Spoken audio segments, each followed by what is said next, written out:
Bene data bakundwa b'umwami Yesu Kristo, mwese abakurikira izi nyigisho tubahaye ikaze mu biganiro bya Saveur Divine.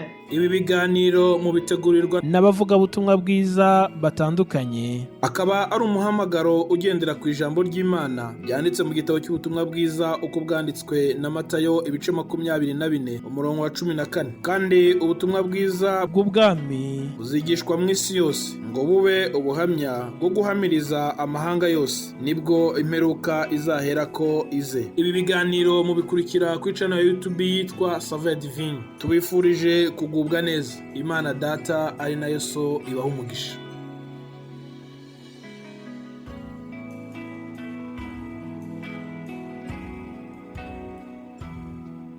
Yesu ashimwe bene data.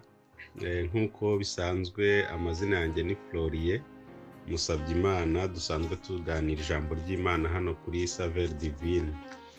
Uyu munsi rero nejejwe n'Imana mu mutima wanjye ko inyemereye ikampa uyu mwanya kugira ngo twongere dusangire ijambo ry'Imana. Tugiye gusoma rero ubutumwa bwiza uko bwanditswe na Yohana ibice byaho 6 umurongo wa 68. Haranditse ngo Simoni Petero aramusubiza ati, Databuja, twajya kuri nde ko ari wowe ufite amagambo y'ubugingo buhoraho? Umurongo wa 69 haranditse ngo natwe tukaba twizeye tuzi yuko uri Kristo uwera w'Imana. Bene data, muri uyu mwanya ijambo ry'Imana tuganiriye ni ijambo rivuga ngo Yesu niwe wenyine ufite amagambo meza y'ubugingo. Hari icyo nshaka kugira ngo twumve muri iri jambo ry'Imana Petero yavuze. Harimo ibintu bibiri by'ingenzi, cyangwa se bitatu. Icya mbere ni ukutava kuri Yesu. Icya kabiri ni impamvu rero yatanze n'ebyiri. Iya mbere ni uko Yesu bamubonyeho amagambo meza. Iya kabiri ni uko amagambo ye atarangirira mu bwiza gusa, arangirira no mu bugingo buhoraho. Iki ngiki rero abantu benshi bajya bagitindaho rimwe na rimwe, bakanitiranya ibintu, bakabona umuntu mwiza, bakabona ibintu bikorwa byiza, bakabyitiranya no gukurikira Imana cyangwa se n'imigisha y'Imana. Ariko aha ndashaka kubasobanurira inyungu zo gukurikira Yesu. Hari igihe ukurikira abandi bantu nabo bakakugeza kuri byinshi. Hari n'ibindi bintu wakurikira bikagufasha kugera kuri byinshi, kuko muri iyi si harimo ibigirwamana byinshi. Ariko ahangaha Petero we ari kugereranya ibintu byose yanyuzemo n'Imana, akavuga ko we ahamya ko Kristo ari we wenyine ufite amagambo meza kandi y'ubugingo. Ahangaha rero reka tuganire kuri uyu mugabo Petero. Uyu mugabo Petero mu by'ukuri ni intumwa ya Yesu, mwese murabizi, ariko afite umwihariko. Uyu mugabo Petero yize teoloji, yayize imyaka 3 abana na Yesu. Ubwo nuvuga ngo yari afite lisanse, yari afite impamyabumenyi ya kaminuza mu bijyanye n'ivugabutumwa cyangwa se iyobokamana. Ikindi cya kabiri twakwiga kuri uyu mugabo, twibuke ko uyu mugabo yakoze teori na Yesu. Murabizi amanama bagiye bakora n'amaseminari atandukanye. Yesu muribuka aho yagendaga bigisha umuntu ukwiye kuba mukuru wari we. Hari aho yagendaga bigisha ko intambara barwana atari y'umubiri. Hari aho yagendaga bigisha ko abadayimoni badakurwaho n'ikindi kiretse kwiriza ubusa no gusenga. Bari bafite amashapitire menshi bize muri teori. Ariko hari n'ikindi kintu gikomeye, bari bafite na pratique. Kuko hari aho yageze arababwira ati, bana banjye mufite icyo kurya. Uyu Petero nawe yari ahari. Baramubwira bati, twakesheje ijoro ryose. Ariko abereka aho bashyira urushundura, bafata amafi menshi. Ahangaha bari bari mu ishyirwa mu bikorwa ry'ibintu bagiye biga. Yesu yari yarabigishije ko ari we mutsima, ko umwizera yabaho. Ariko bari batarigera babibona, ariko agenda bibigisha. Nyamara nubwo yabibigishije, reka twibukiranye ko yarinze ajya mu ijuru babizi, barabyize, barabifashe, ari abahanga, barize neza rwose, kuko uretse umwe waguye mu nzira abandi bose barangije amahoro. Rero barangije ibyo byose nticyatumye bemera ngo bakurikire Kristo. Ahangaha rero ndi gushaka kubabwira impamvu Petero yavuze aya magambo. Ndashaka kubereka ko yari afite experience kuri Yesu, yari afitanye amateka nawe, yari yaramurebye igihe kirekire.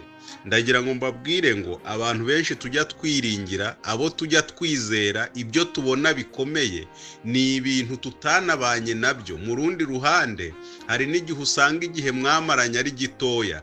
Aba ngaba mwibuke ko niyo yajyaga mu gashyamba gusenga iminota mike yasangaga basinziriye. Kuva yabahamagara iriya myaka yose yamaze, baragendanaga, baririrwanaga, barasangiraga.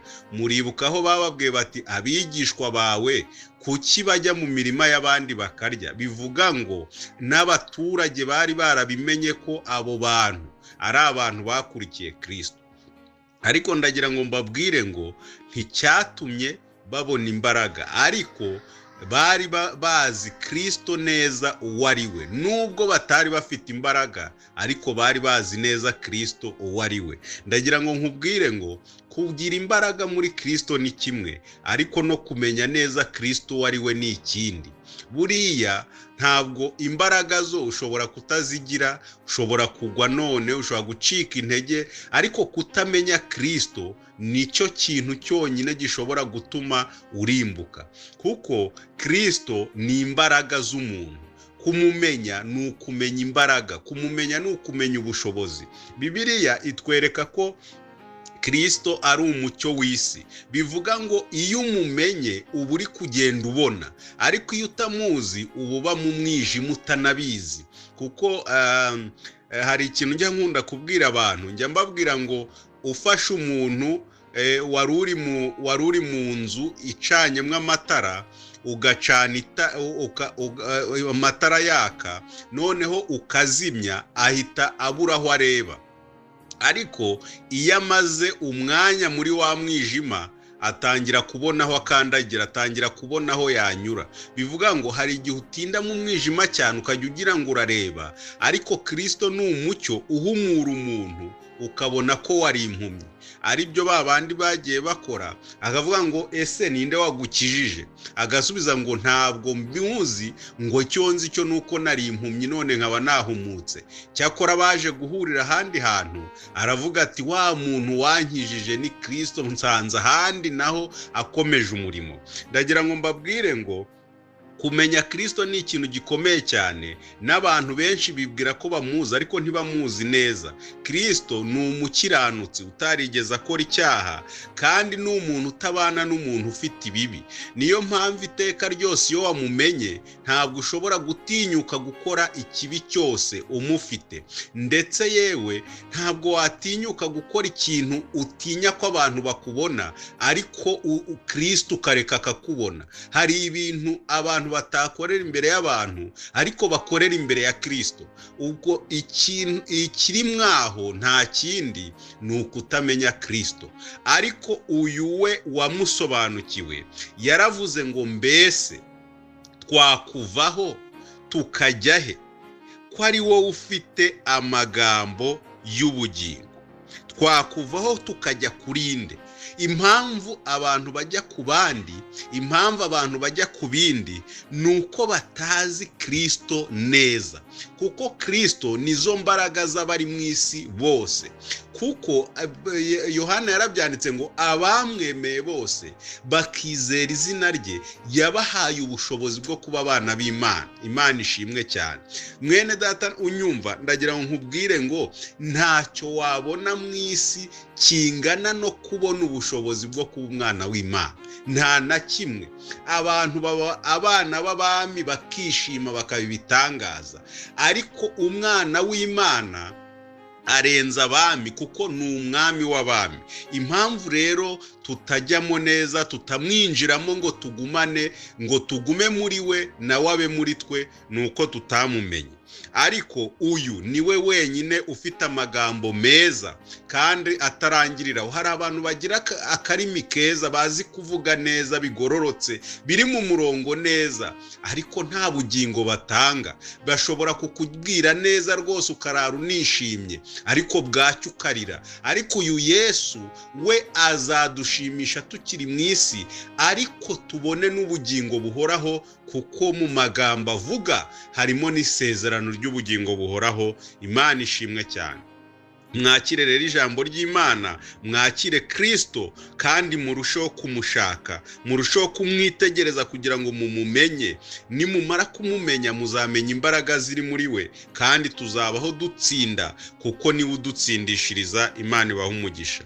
Mana Data wa twese, turagushimye kubwira ijambo, urishyigikire, kandi umuntu wese uryumva rigiraho rimuvana naho rimushyitsa, kuko twese turacyari mu rugendo, ariko turifuza kunesha kwawe no gutabarwa nawe no kukumenya by'ukuri, mu izina rya Yesu Kristo umwami wacu. Amen.